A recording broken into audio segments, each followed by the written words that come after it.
Chairman of the OECS Authority and Prime Minister of the Commonwealth of Dominica, Honorable Roosevelt Skerrit, incoming Chairman of the OECS Authority and Prime Minister of Grenada, Dr. the Right Honorable Keith Mitchell, Prime Minister of Antigua and Barbuda, Honorable Gaston Brown, Premier of Montserrat, Honorable Joseph Easton Farrell, Prime Minister of the Federation of St. Kitts and Nevis, Honorable Dr. Timothy Harris, Prime Minister of St. Lucia, Honorable Alan M. Chasney, Prime Minister of St. Vincent and the Grenadines, Dr. the Honorable Ralph E. Gonzalez, Premier of the British Virgin Islands, Honorable Andrew Fahey, Premier of Anguilla, Honorable Dr. Ellis Webster, President of the Territorial Council of Martinique, Honorable Alfred Marie-Jean, President of the Regional Council of Martinique, Honorable Ari Chalouz, Honorable Ministers of Government and Parliamentarians of the OECS member states,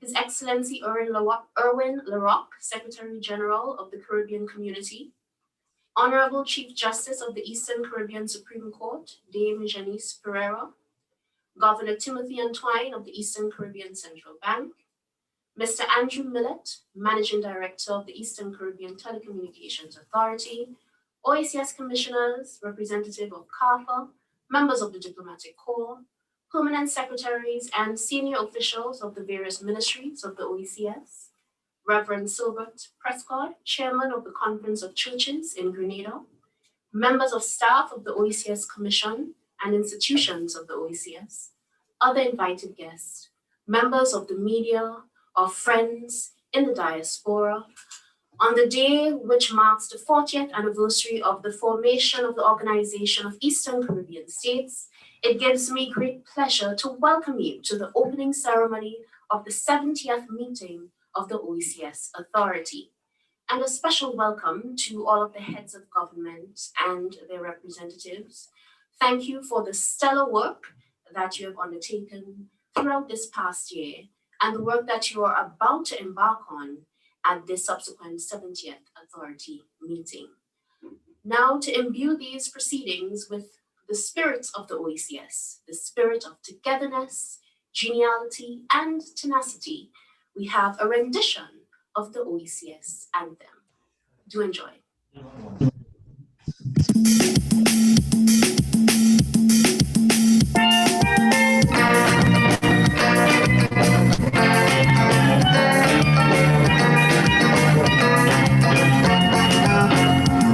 Inspired by a treaty that connects us, and by integration to protect us, excellence will be our guide. We push it, we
To higher heights we will aspire for a brighter future.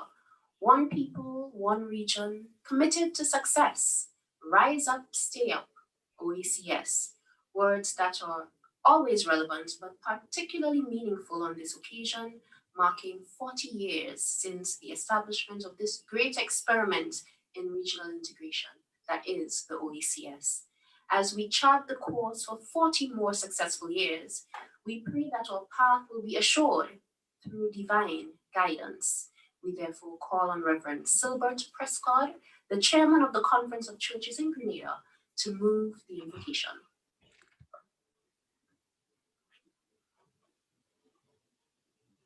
Let us go to God in prayer. Let us pray. God of community, you are the Almighty and Everlasting One. It is by your wisdom and power that the universe is created and sustained. And we ascribe all praise and glory to your holy name. We praise you for the ways in which you bring people together to advance your creative vision of reconciliation and healing for your world. In particular, we thank you for the ways in which you have been working through the OECS Authority as they collaborate towards building a more just society, fostering economic growth, and improving the quality of life for the people of the Eastern Caribbean islands. Gracious God, this meeting is being convened at a time when the region is being faced with a multiplicity of challenges, including indifference towards the COVID-19 vaccine, building a response to the disaster of the volcanic eruption in St. Vincent and the Grenadines, as well as preparation of the onset of the 2021 hurricane season. In the face of these challenges, we pray that your presence will lead to meaningful engagement and yield fruitful results as the nations of the OECS Commission seek to address the social realities in education, healthcare, human rights, job creation, climate change, economic resilience, and many others. Remember in your mercy, Dr. the Honorable Keith Mitchell as he assumes the chairmanship of this body, and endow him with wisdom and fortitude as he exercises stewardship over this office.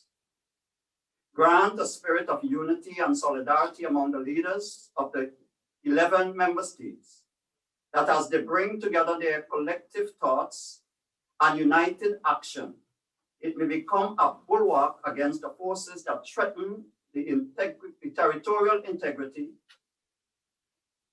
social identity, and cultural norms, as well as economic stability of our region. May our leaders derive inspiration, courage, and direction from your equipping spirit.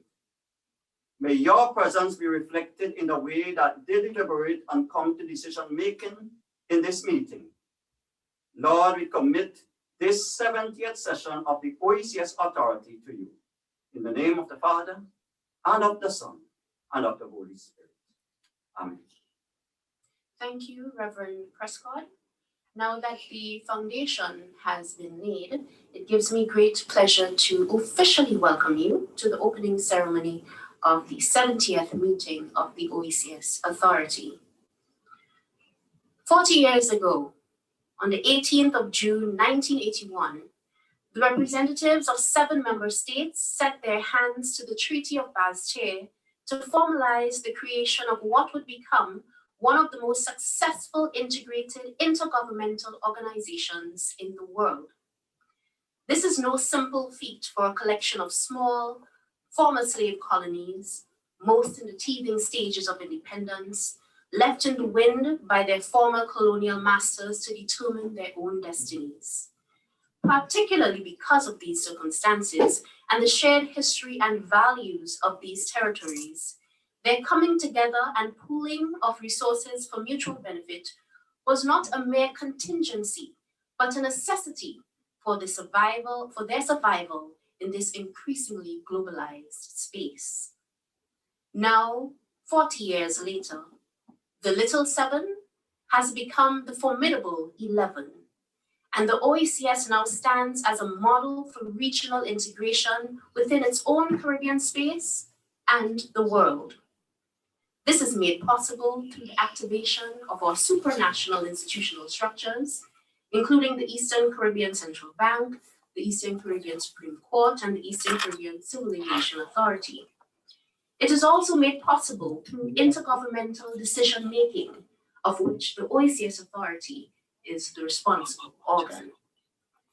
The result has been material benefits for the citizens of our member states through our many initiatives in various areas, including education, health, social development, free movement of people and goods, trade, and environmental sustainability. However, for as much as we have accomplished, there is still much to do. This speaks specifically to our current thrust towards the consolidation of our single economic space, which we are working assiduously to achieve. While the success stories of the OECS are many, at no time is the importance and effectiveness of this organization more clearly evidenced than at times of crisis. And this past year, the OECS has given a clinic in crisis response. The COVID-19 pandemic has wreaked havoc on our economies, placed enormous pressures on our health sectors, and has drastically transformed our way of life. However, through shared expertise and collective resource mobilization coordinated by the OECS Commission, the OECS member states have managed to maintain relatively low infection rates and low fatality numbers. Also, faced with the inequitable distribution of vaccines worldwide, the Commission was able to facilitate the timely procurement and distribution of vaccines throughout the region. Additionally, the coordinated response to the Le Soufrière volcanic eruptions also proved to be an excellent display of the OECS machinery at work as member states rushed to the aid of our brothers and sisters in St. Vincent and the Grenadines. Herein lies the beauty of our union, the assurance of knowing that one is never alone, but part of a community of nations with genuine familial connections. The assurance of knowing that in a world where self-interest usually takes precedence, we can ultimately always rely on each other. Today, as we convene the 70th meeting of the OECS Authority, we celebrate 40 years of these warm and fraternal relations, 40 years of the achievement of shared objectives, 40 years of the recognition and consolidation of all that makes us uniquely Caribbean, all that makes us uniquely OECS. And with that, welcome once again to this opening ceremony of the 70th meeting of the OECS Authority. The next speaker, since 2014, has sat at the helm of the OECS Commission, where he has been responsible for driving our integration process towards a single economic and social space. An educator, an integrationist, a Caribbean man at his very core. I now invite His Excellency Dr. Didicus Jules, Director General of the OECS, to prefer his remarks. Chairman of the OECS Authority and Prime Minister of the Commonwealth of Dominica, the Honorable Roosevelt Skerrit, incoming Chairman of the OECS Authority and Prime Minister of Grenada, the Right Honorable Dr. Keith Mitchell, Prime Minister of Antigua and Barbuda, the Honorable Gaston Brown, Premier of Montserrat, the Honorable Joseph Easton Farrell, Prime Minister of the Federation of St. Kitts and Nevis, the Honorable Dr. Timothy Harris, Prime Minister of St. Lucia, the Honorable Alan M. Chasney, Prime Minister of St. Vincent and the Grenadines, the Honorable Dr. Ralph E. Gonzalez, Premier of the BVI, the Honorable Andrew Foy, Premier of Anguilla, the Honorable Dr. Ellis Webster, President of the Territorial Council of Martinique, the Honorable Alfred Marie-Jean, President of the Regional Council of Martinique, the Honorable Ari Chalous, Honorable Ministers of Government and Parliamentarians of the OECS member states, His Excellency Erwin LaRocque, Secretary General of the Caribbean Community, Honorable Chief Justice of the Eastern Caribbean Supreme Court, Dame Janice Pereira, Governor Timothy Antoine, Eastern Caribbean Central Bank, Mr. Andrew Millett, Managing Director, Eastern Caribbean Telecommunications Authority, OECS Commissioners, representatives of CAFA, members of the Diplomatic Corps, permanent secretaries, and senior officials of the various ministries of the OECS. Reverend Silbert Prescott, Chairman of the Conference of Churches of Grenada, members of staff of the OECS Commission and institutions of the OECS, other invited guests, members of the media, our friends in the diaspora. Every 18th of June, we reflect on the journey that we have traveled. We celebrate the progress that we have made. We lament the opportunities overlooked, and we look forward to a brighter future. I would like to thank our outgoing chairman, Prime Minister, the Honorable Roosevelt Skerrit, for his guidance and direction in steering the authority. For all of us, the high point of Chairman Skerrit's leadership in that period was the extraordinary selflessness that he demonstrated in sharing almost half of the COVID-19 vaccines that he received from the government of India at a time of collective despair over the inequity of access. In so doing, he operationalized the principle of all OECS member states, addressing scarcity through an abundance of generosity. Thank you, Prime Minister Skerrit, for your committed leadership in a time of unprecedented crises. The great American poet Robert Frost, in a famous poem, Mending Wall, lamented the belief, and I quote, that good fences make good neighbors.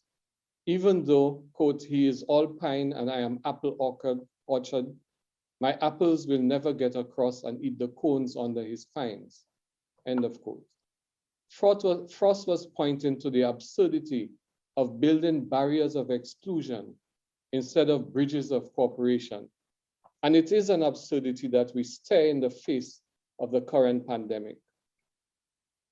The pandemic unquestionably demonstrated that the most effective barriers against this relentless tide of death was not the erection of barriers of selfishness, but opening hands and hearts, even while closing borders.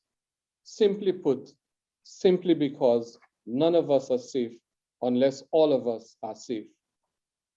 And beyond the anguish and the pain of the pandemic, there are many points of light that illuminate the resilience of the human spirit and the generosity of the heart.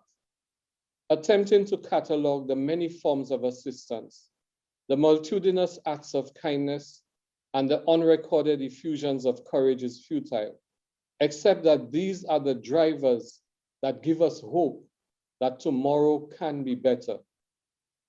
It is always dangerous to single out individual organizations or people for recognition in situations when so much depends on so many playing their part, when the standard of service requires that so much more is delivered. But the constriction of finance in the face of the many demands on the limited public purse requires that we recognize those whose major funding made it possible for us to keep delivering to member states. The World Bank, the European Union, the Organization of African, Caribbean, and Pacific States, USAID, the Global Fund, the Global Partnership for Education, and the government of Norway are currently among our top partners with a combined portfolio in this immediate period of 12 projects totaling $166.6 million Eastern Caribbean dollars. Additionally, there are an array of good Samaritans in the Caribbean and its diaspora internationally who have offered pro bono assistance in a variety of areas of critical need. It is this support that has enabled the Commission to move with agility to support member states in this time. Making a difference is not restricted to those who are able to provide financial support. Neither is it the exclusive domain of major corporations or multilateral organizations. We have been humbled by the caliber of expertise and the quality of resources that Caribbean people of distinction have mobilized. We recognize persons such as Mr. Nigel Salina and the 150 members of the coalition that has been engaged in shaping responsive initiatives to our concurrent disasters. Entrepreneurs, techpreneurs, and business titans of global distinction, including some of our own, such as Dr. Nicholas Braffett, Mr. Paul Alstrom, Mr. Gabriel Abed, Mr. Bevel Wooden, Ms. Ria Yao Ching, Mr. Jim Fitt, Mrs. Angela Leloy, to name a few. The virtual army of young and not so young sustainable development ambassadors who are pursuing their passion in areas related to the sustainable development goals and helping to accelerate regional integration in the process. Esteemed heads, members of parliament, and distinguished guests, as we commemorate the 40th anniversary of the founding of the Organization of Eastern Caribbean States, we are reminded that in the good book, the milestone 40 generally symbolizes a period of testing, trial, or probation. And our journey has been an arduous road with all of these challenges. But it has also been one of triumph over sometimes imponderable adversity.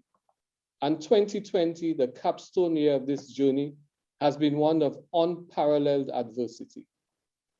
This special meeting of the authority is not simply a moment for celebration, but also an opportunity to engage the leadership and the people of our region in deep discussions on the path that must be taken in the next 40 years. In preparation for this process, the OECS Commission has been digesting the lessons of the pandemic and the concurrent disasters that have been visited on us so that we can be guided in the journey ahead. Our 40th anniversary celebrations are designed to bring the message and the meaning of OECS integration to the public square. And I urge everyone to view the documentaries and the humorous production OECS for Me, commissioned with the theatrical group Che Campeche, on all of our social media and on the government information networks of the OECS. It is in both English and Creole. From the outset of the pandemic, we were clear that the priority was to pivot our work towards the protection of lives and livelihoods in the OECS. This required that we also transform the Commission into an agile organization capable of responding with speed and efficiency at least cost to rapidly changing situations. The strategy approved by the OECS Authority for confronting the impacts of the pandemic involved integrated multi-pronged interventions in the sphere of health, economy, education, social protection, and security, what we call our HEAS strategy. A few illustrative examples of achievements of this strategy include the sourcing of masks, protective gear, and vaccines from donor sources with significant support from the Eastern Caribbean Central Bank and the private sector through our pooled procurement service. The mobilization within a period of 2 months of US $15 million for direct funding of COVID supplies. The sourcing of major financing from the Global Partnership for Education for learning continuity using both tech and no-tech approaches, the provision of psychosocial support to teachers and students, the design of protocols for the reopening of schools, increased employment opportunities in Canada for a total of 411 seasonal agricultural workers who were transported by 4 special charters, all protocols observed, including quarantine with wages paid in Canada.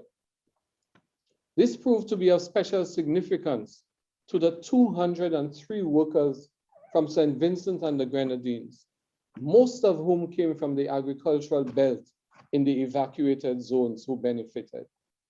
In 2020, note the year of the pandemic, the projected net earnings of workers from the OECS are 37.1 million EC dollars. And let me emphasize that money is going directly into the pockets of workers to sustain their families at home while they work in Canada. Evident from these examples is the reality that our work at the OECS Commission is not pushing paper. It is about making integration real for the average citizen. It is about creating opportunity for Indigenous business to flourish. It is about building new futures through educational transformation. Working together, the institutional pillars of OECS integration are all about removing all barriers, something about the RTB, according to Frost, that does not love a war. Whether they are impediments to justice, to the free movement of people, goods, services, capital, or ideas, or the universal access to broadband at the most affordable prices and without roaming costs. Hear me, telecom providers, without roaming costs between the OECS. Smooth connectivity by air, sea, and broadband, and seamless, affordable access to good healthcare and much more. Read the RTB, the Revised Treaty of Basel. Check it out on our website, www.oecs.int.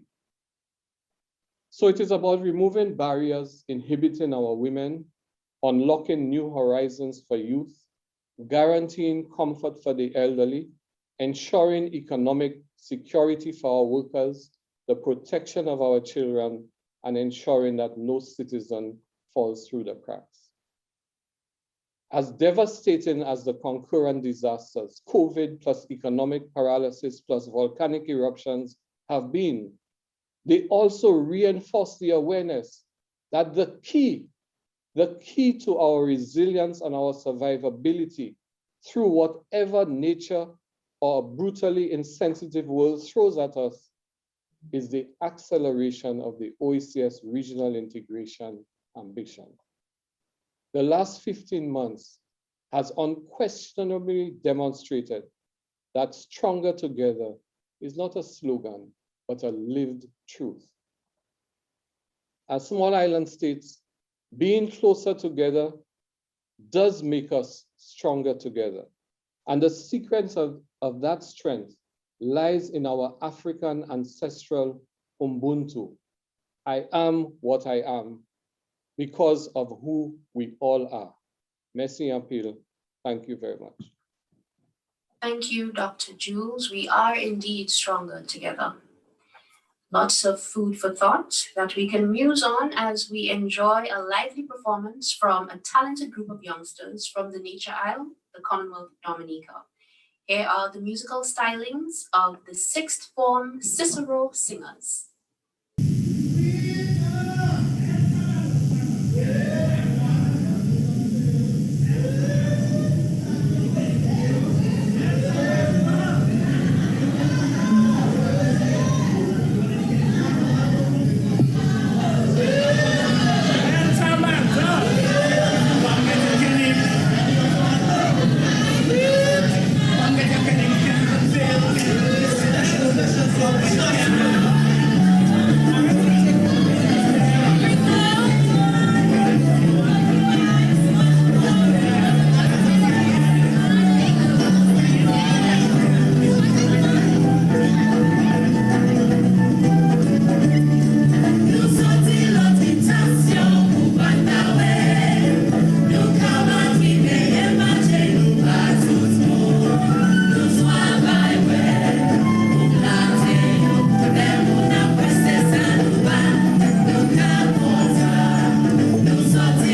carol singers and a fitting prelude to the next speaker, who also hails from Dominica.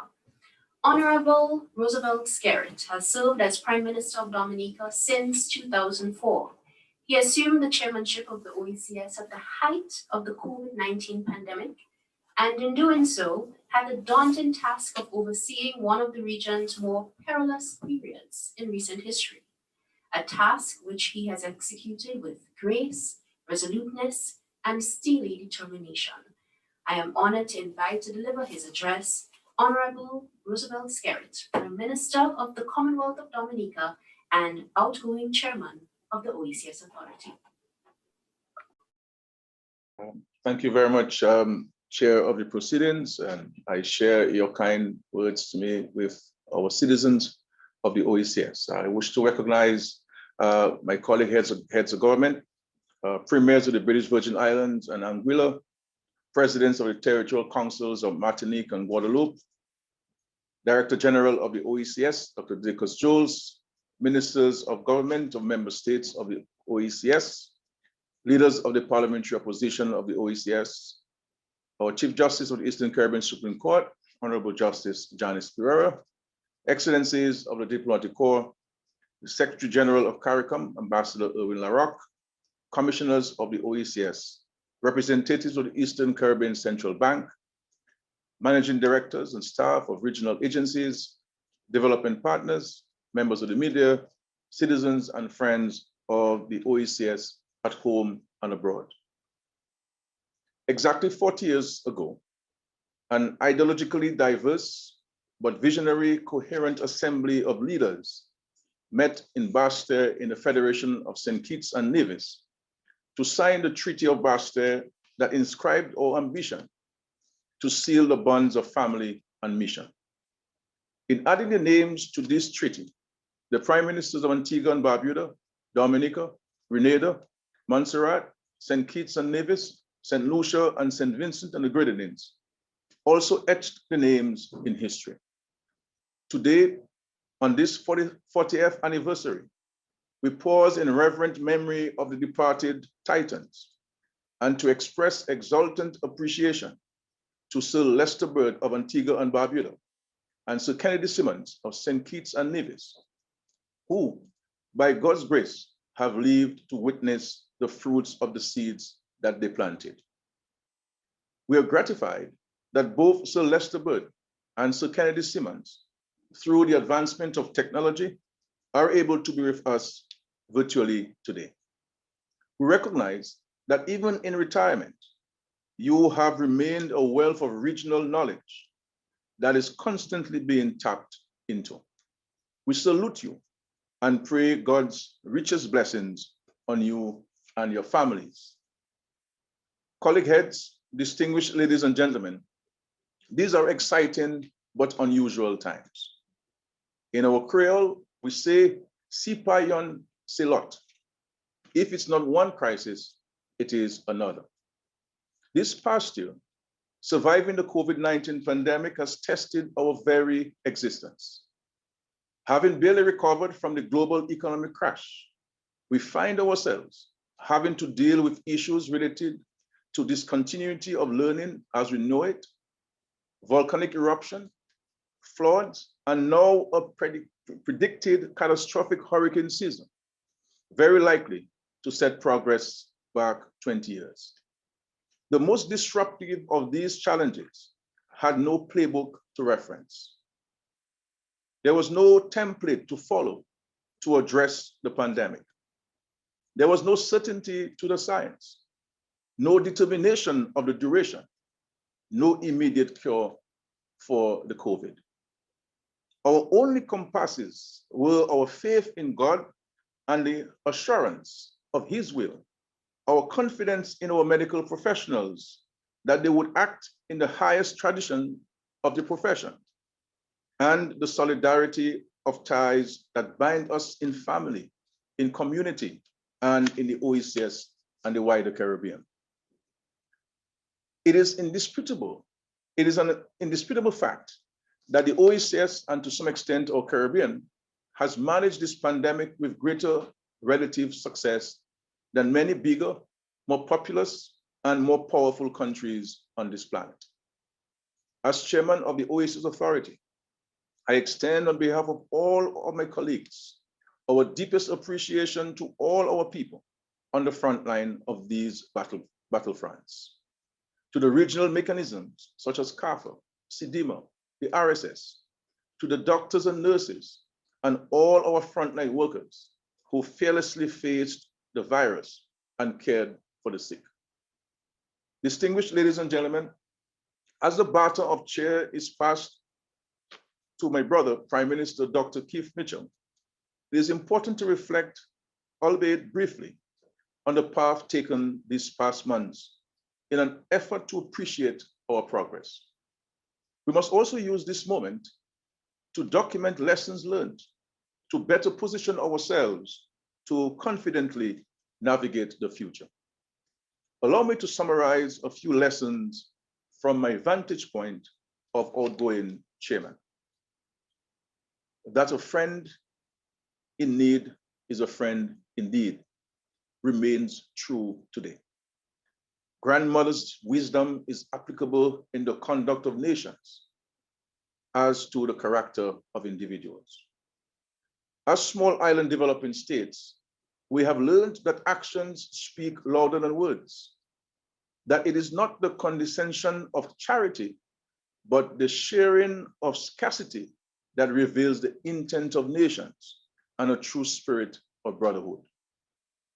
Even with the support from friends and allies in the world over, the fundamental responsibility of building our resilience and ensuring our sustainable development is ours and ours alone. We are mature enough at the stage of our integration that the focus must be on celebrating our differences and not merely on what differentiates us. As a regional integration movement, solidarity is the oxygen that promotes vibrancy and keeps hope alive. In the process, it must be understood that notwithstanding the ideological complexion of our governments, cultivating this focus holds stronger to our purpose as a region. A striking element of this solidarity that I alluded to is an instinctive readiness to share, which is now a reflex mode among heads of governments. I can testify with pride the innumerable occasions when we have called each other at one time or another to alert of opportunities or updating on discussions held, not where we spoke as a singular on behalf of our individual states, but on behalf of all member states. Perhaps, my dear friends, one of the most striking lessons in the recognition of the strength of the impulse and the yearning for integration and togetherness is most evident with Martinique and Guadeloupe. Being part of the French Republic and surrounded by Anglophone neighbors, they are now able, thanks to the sense of family and the endorsement of the Republic, to play an active role in the community of the OECS. As functional collaboration between these associate members has deepened, people-to-people opportunities have expanded. French projects through Interreg now provide tertiary education, business partnership, and language immersion opportunities between the Anglophone and the Francophone OECS.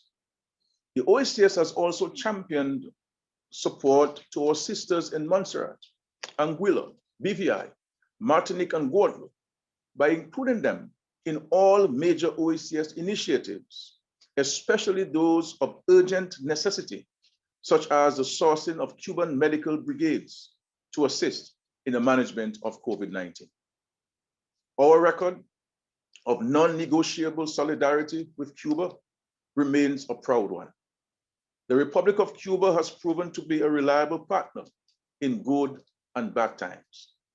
Less than a year ago, when medicines and test kits were a scarce commodity and countries were stashing surpluses away, Cuba was a friend indeed. When our frontline workers hit the panic button, it was a Cuban brigade that came to our rescue across the region, some still serving across the region even to this day. Ladies and gentlemen, solidarity is the oxygen that enriches the heartbeat of our humanity. 40 years have taught us that despite our size, there is strength in unity. 40 years have also taught us that geopolitical rhetoric has no place in the provision of resources and supplies needed to save lives in any corner of our planet, especially ours. That we do what is necessary to protect and secure citizens and states during seasons of crisis and uncertainty is why this union has stood the test of time. That we make representation at every opportunity on behalf of our citizens is what has kept us united. During this pandemic, we reached out in solidarity to the government of India, and we were provided with a lifeline. Thank you to the Prime Minister of India, Prime Minister Modi. Recognizing that none of us are safe unless all of us are safe, we will continue our appeal to the G7 countries in recognition of our common humanity to ensure access to essential supplies needed for containing this pandemic. The government of China has rightly considered that vaccine is a global public good, an attitude and policy we continue to highlight and applaud. No geopolitical blockade can justify the lack of access to any population anywhere in the world. And finally, my dear friends, but critically important, lessons on the importance of gratitude. For our very own CARFL, extraordinary team at CARFL have done a fantastic job in providing us guidance and coordination on this pandemic. CDIMA continues to serve us very well under very trying and demanding circumstances. University of the West Indies, our very own, especially the seismic unit, for the wonderful support that they have provided to the government and people of St. Vincent and Grenadines, and all of us who have challenges with our volcanic situation. The regional security system, transporting vaccines from one country to the other, from one island to the other, and always ready and able to assist member states. We express our profound gratitude for their sterling work in strengthening the front line against the tsunami of disasters that have battered our shores. And who could leave out our very own OECS institutions, the OECS Commission and the Eastern Caribbean Central Bank. And I want to quote the Right Honorable P.J. Patterson, former Prime Minister of Jamaica, who said, and I quote, "The challenges which we face oblige us, not just out of a question of sentiment, but out of shared necessity to pool our collective strengths and combine all our resources in the development of the Caribbean to which we belong," end of quote. Today, on the 40th anniversary of this union, marks a significant chapter in our development. As we pool our resources and combine our strengths and talents, let us recommit to the vision and mission of our founding fathers. I am hopeful that the blueprints that are being carefully drafted will be reflected in advances made when we all look back 40 years from now. We are continuing a legacy that will someday be inherited by our children and grandchildren, and therefore must continue to stay the course with the same enthusiasm, passion, and purpose that our leaders showed 40 years ago. Happy anniversary to this union. Happy anniversary to all OECS citizens. May God bless each of our member states and citizens. Merci beaucoup. Thank you. Merci, mon cher. Thank you, Prime Minister Skerrit. Your address was well worth the wait. Thank you for your profound words and also for reminding us of our extra-regional partners who were instrumental in assisting us during the pandemic. How far we have come in our journey of integration. At this juncture, we will just like to pause for a moment to acknowledge the repose of the former long-serving Premier of Anguilla, Honorable Hubert Hughes, who is being buried today in Anguilla. So at this moment, I will ask you to join me in observing a moment of silence in memory of Honorable Hubert Hughes.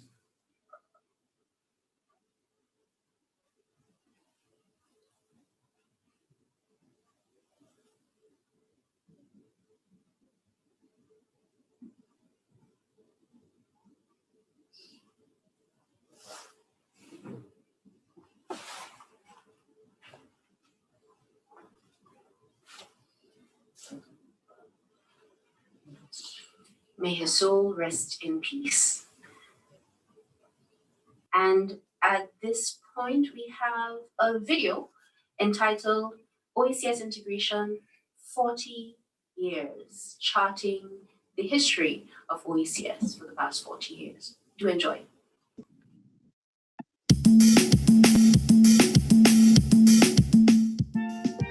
The reality is, I was the first chairman and the second chairman, and we all had aspirations and hope that in developing the different countries, we would be able to achieve a question of where we're going from there. And as you can see, we've been able to do the Eastern Caribbean Common Market. We've been able to do the ECCM together, worked out trade, worked out finances, and I see the future of the OECS as having great potential. It is one of the greatest organizations in the history of the Caribbean. From being colonies of Britain back in the early 20th century, divided between the leewards and the windwards, and then moving to independence, well, first statehood, then independence, and then into the Organization of Eastern Caribbean States and the cooperation that we have now. My view is that it should be strengthened. This freedom of association and freedom of movement. Yes, we have the pride in our independence. We have all of the associations with our islands. We love our islands, our national anthems. But really, the OECS is ever more relevant today because of what's going on in the big wide world outside. The OECS has the capability to move far more quickly, far more adeptly. We are certainly far more adept at being this unified group. And it is necessary with the international issues that are taking place, that at least we have a voice that is a bit stronger than one single territory, one single state trying to make a point. We have an organization, its headquarters in St. Lucia, and a management system, an administrative system that can give those groups of islands a voice. All these similarities within the culture of that sort of similar history and heritage within the Caribbean. And of course, the OECS is part of that experience. And I think more and more, the OECS countries are becoming more aware of those similarities and are sharing and sort of exchanging more with each other within the area of culture and cultural industries. Integration was essential for us then because the MDCs were in fact imposing their will on us. And we decided, as was in the Associated States, that we were going to band together and get together and form a fifth of CARICOM. And so we did. And up to now, it is important for all the islands to be able to work out some commonality among themselves, even in trade and other elements as such. Apart from different roles which culture plays in the life of any country, it is also a means through which we build unity and greater integration, whether it's within the country, within the regions, or within the wider world. And the various cultural manifestations within the OECS region have helped in huge measure to the cohesion process within the OECS. But it is possible. And I think that it would be very profitable to the development of these islands to increase the linkage on all levels, the physical linkage, the political linkage, and get these places together.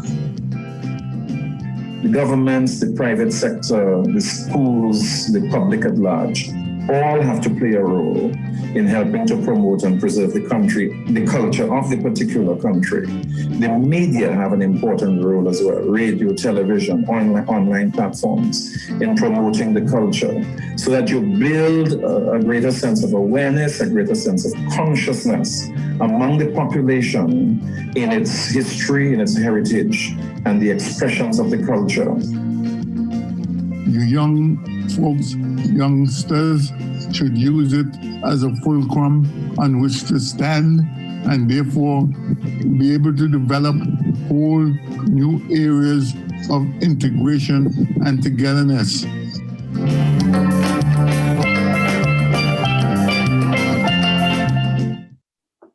We now embark on another chapter of our OECS story, this time under the direction of our incoming Chairman, Prime Minister of Grenada, Dr. the Right Honorable Keith Mitchell. Prime Minister Mitchell is one of the region's longest serving prime ministers, having served as Prime Minister since 1995 and as Chairman of the OECS from May 2000 to January 2002, making him one of the longest serving chairmen of the regional subgroup. In assuming the chairmanship, Prime Minister Mitchell brings with him a wealth of knowledge and experience and his unyielding fervor for the deepening of our integration process. It is my honor to deliver his address, the Prime Minister of Grenada and the incoming Chairman of the OECS Authority, Dr. the Right Honorable Keith Mitchell.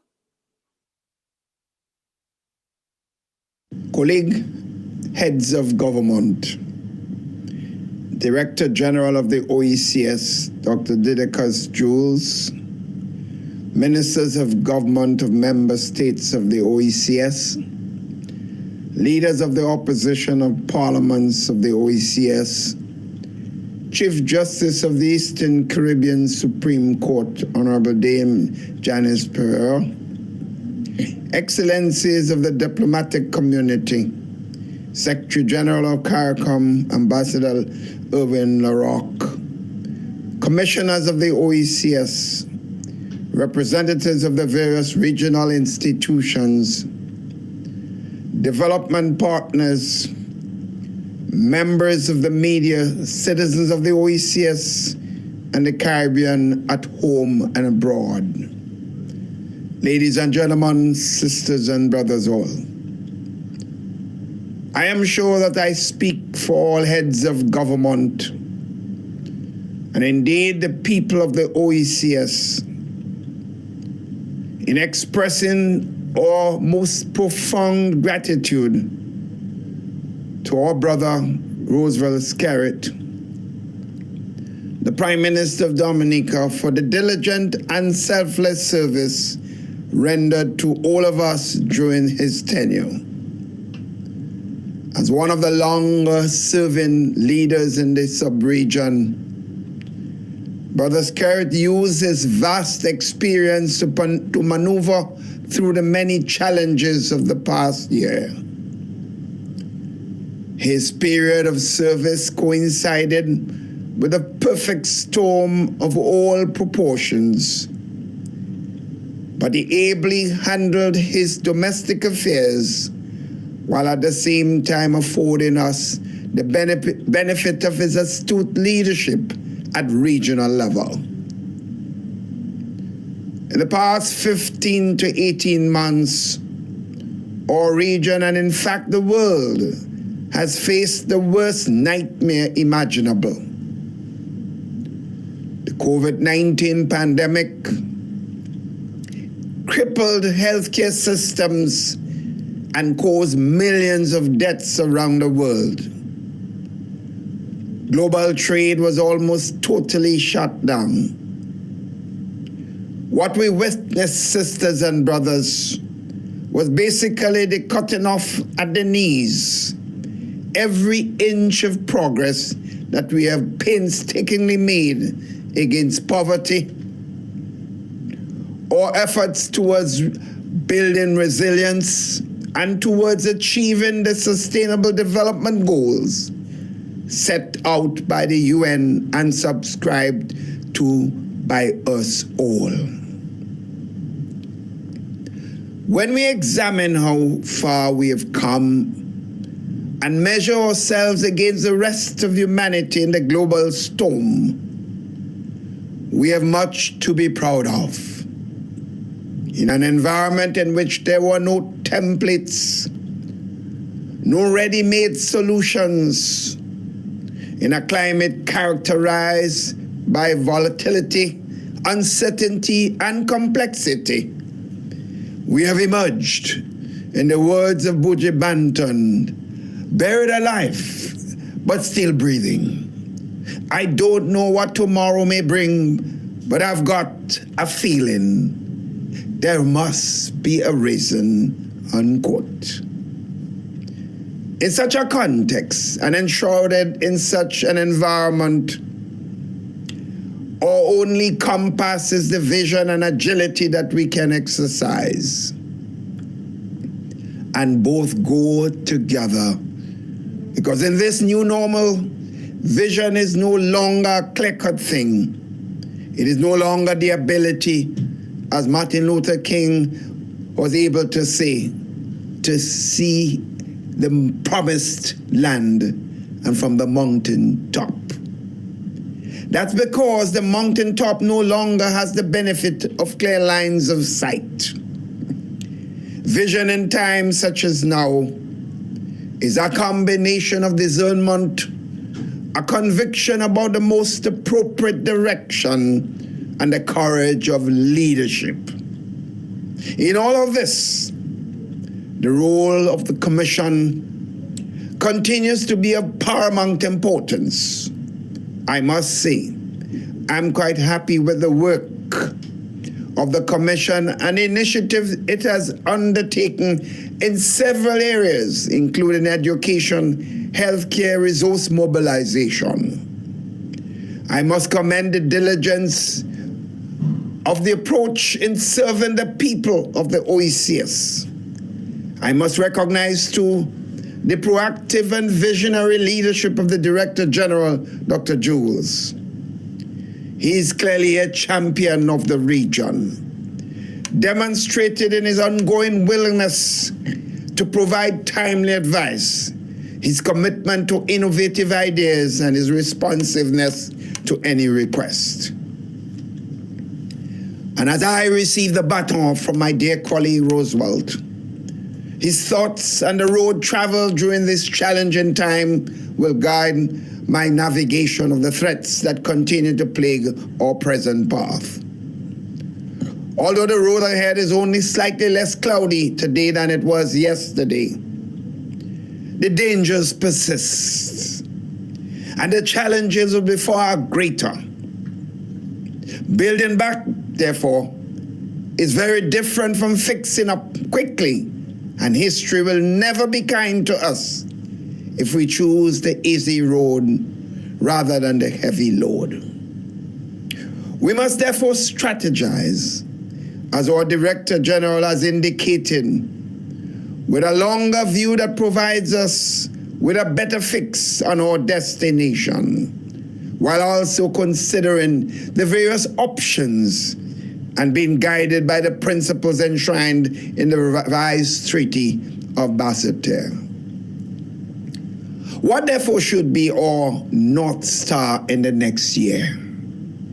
The question I ask. It is simply to accelerate the process of regional integration, to create a better quality of life for the people of the OECS. The 5 key priorities for this leg of our journey involve: 1, accelerating regional integration. We must pick up the pace of this relay, and as we round up this dangerous curve, we must recognize that our integration marathon is not simply about endurance, but also the speed. 2, reinventing the economy. 3, valuing our environment. 4, building resilience. And 5, enabling equity and inclusion. The last 4 represent a matrix foundation which must be constructed as essential to the regional integration project. Infusing this approach will be cross-cutting themes that enrich the quality of our efforts. Entrepreneurship, gender equity, digital innovation, and the empowerment of youth are the interlinked strands which will make the process stronger and the results better. Sisters and brothers, in every situation of crisis, there are seeds of opportunity, which if properly reaped, can yield transformational harvest.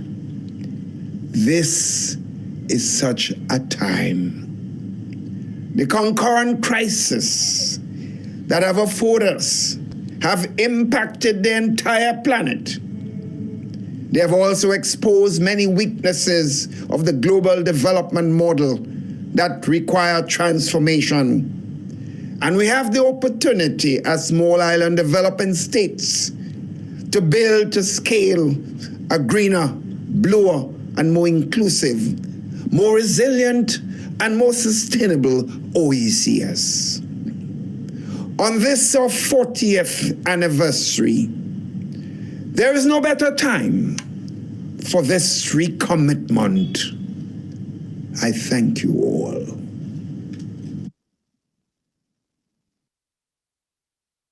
Thank you, Prime Minister Mitchell.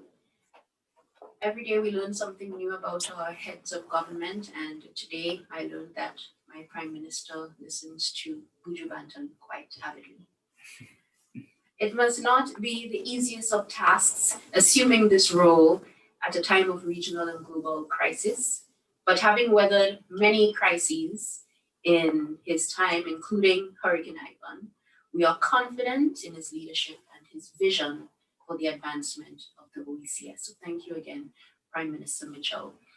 With the mention of regional crises, it will be remiss of us not to place a special spotlight on St. Vincent and the Grenadines, which unimaginably, while coping with a pandemic, found itself at the mercy of volcanic eruptions which devastated the island and whose effects were felt as far as Barbados. In a show of unity, the region rallied around St. Vincent and the Grenadines and continues to do so. Not only did the OECS coalesce to provide aid, monetary relief, and otherwise, but there were many heartfelt expressions of empathy and solidarity from the member states, some in artistic forms. One such example is a song by a Grenadian citizen and a member of the Royal Grenada Police Force, which we will share now with you. Dedicated to the people of St. Vincent and the Grenadines, this is We Are One by Official Angelo. Enjoy.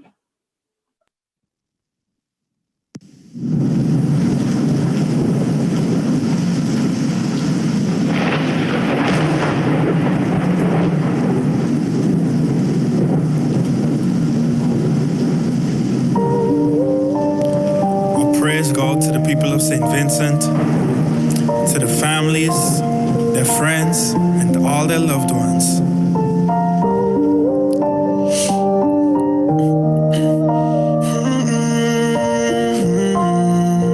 Yeah.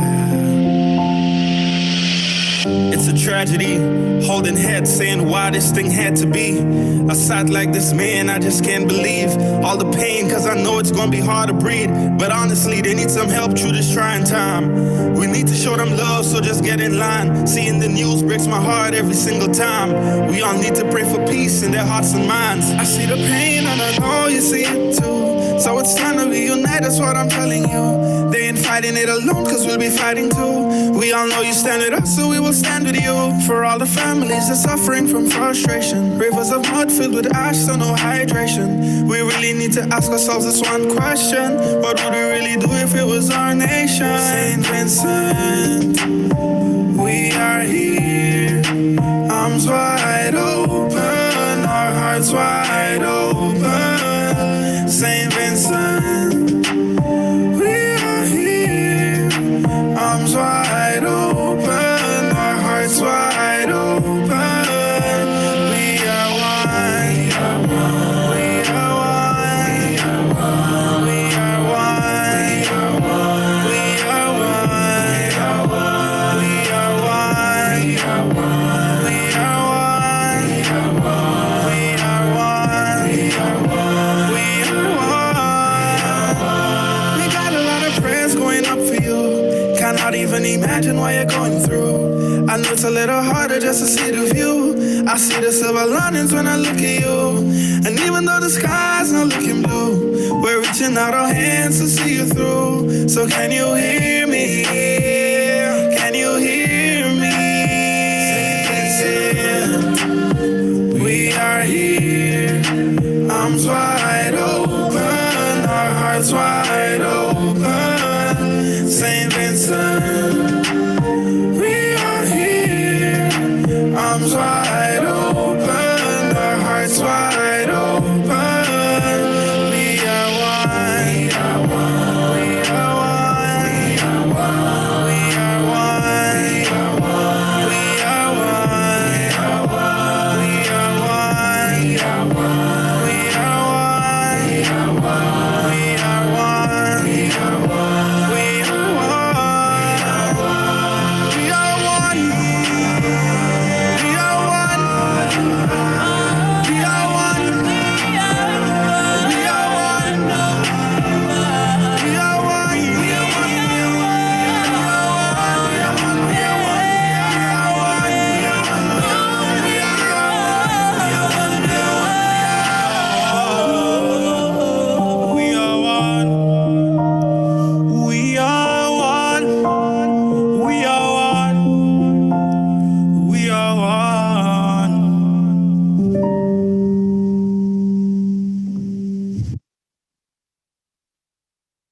We are one. Thank you, Official Angelo. A fitting message to bring the curtains down on this opening ceremony. And I would just like to repeat an excerpt from the address of Honorable Roosevelt Skerrit. He said, "Solidarity is the oxygen that enriches the heartbeat of humanity." I believe that we should leave this opening ceremony with that message in our hearts and ponder upon it for a while. Long live the OECS. Thank you to everyone who made this ceremony possible, our heads of government, our speakers and performers, commissioners, and the commission staff. Before we leave, we will invite the heads of government to remain and ask all other invitees and guests to turn off their cameras so that we can get a group photo with our heads of government. So thank you for obliging. Thank you for being with us, and we shall see again. Goodbye.